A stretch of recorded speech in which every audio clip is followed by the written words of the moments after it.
ازيكم عاملين ايه؟ يا رب كلكم تكونوا بخير. يلا بينا نعمل مع بعض وصفة النهاردة. جبت كيلو من الرز وغسلته كويس، وهجيب حوالي نص كيلو من البصل انا فرمته في الفود بروسيسور وهنزل عليه على الرز. وبعد كده انا عندي هنا شفشق طماطم سبكته على النار، ومعايا خضرة متقطعة ومتفرزة، ربطة شبت على ربطة بقدونس على ربطة كزبرة، وبقطعهم وبشيلهم في الفريزر.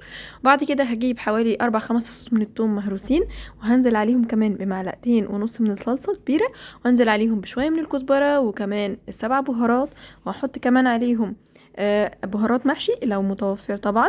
الطريقه دي طبعا سهله جدا وبسيطه، يعني اسهل محشي ممكن تعمليه. هنزل كمان عليهم بشويه من البابريكا وكمان معلقه كبيره من الشطه، طبعا اختياري. وهنزل عليهم كمان بفلفل من الاسمر وحبه من الكمون، واخر حاجه الملح. وهنزل كمان عليهم بشويه من الزيت، حوالي نص كوبايه من الزيت، اي زيت انت تحبيه. وهنزل بقى كمان بالمادة الدهنية اللي هي بتبقى دهون الخروف او دهون العجل لو متوفر عندك. هقلب كله مع بعضه. بعد كده هجهز الحلة اللي انا هعمل فيها. انا معايا هنا هعمل محشي كرنب النهاردة، مش قادرة اوصف لكم بقى حاجة كده خطيرة. هبدأ اجهز الحلة بتاعتي بالشكل دوت بالعيدان بتاعة الكرنب. وهجيب الكرنب بتاعي، انا برضو بكون سلقاه ومفرزاه ومجهزاه بالطريقة دي. كل اللي انا بعمله ان انا بقطع على قد الورقة اللي انا محتاجاها وببدأ احشي.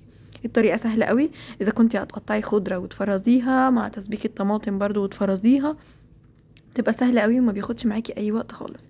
بقطع على قد الورقة بتاعتي وباخد حبة الرز، مش بتاخدي كتير عشان برضو الرز ما يخرجش بره الورقة، وبتلفيه بالشكل دوت لفة والتانية وبتقطعي الورقة.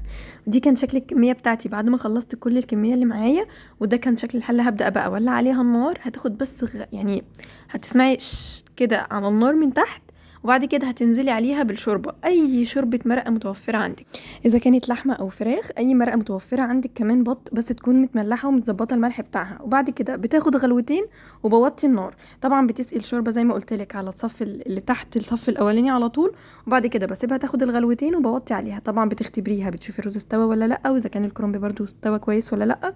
وبعد كده بعد ما بتستوي بتبداي تقدمي الطبق بتاعك. وده كان شكل الطبق بتاعي بعد ما قدمته. مش قادره بقى اوصف لكم ريحه وشكل وطعم، حاجه كده خطيره. الوصفه بجد ما تتفوتش وسهله وبسيطه. جربوها وهستنى رايكم. الف هنا يا حلوين.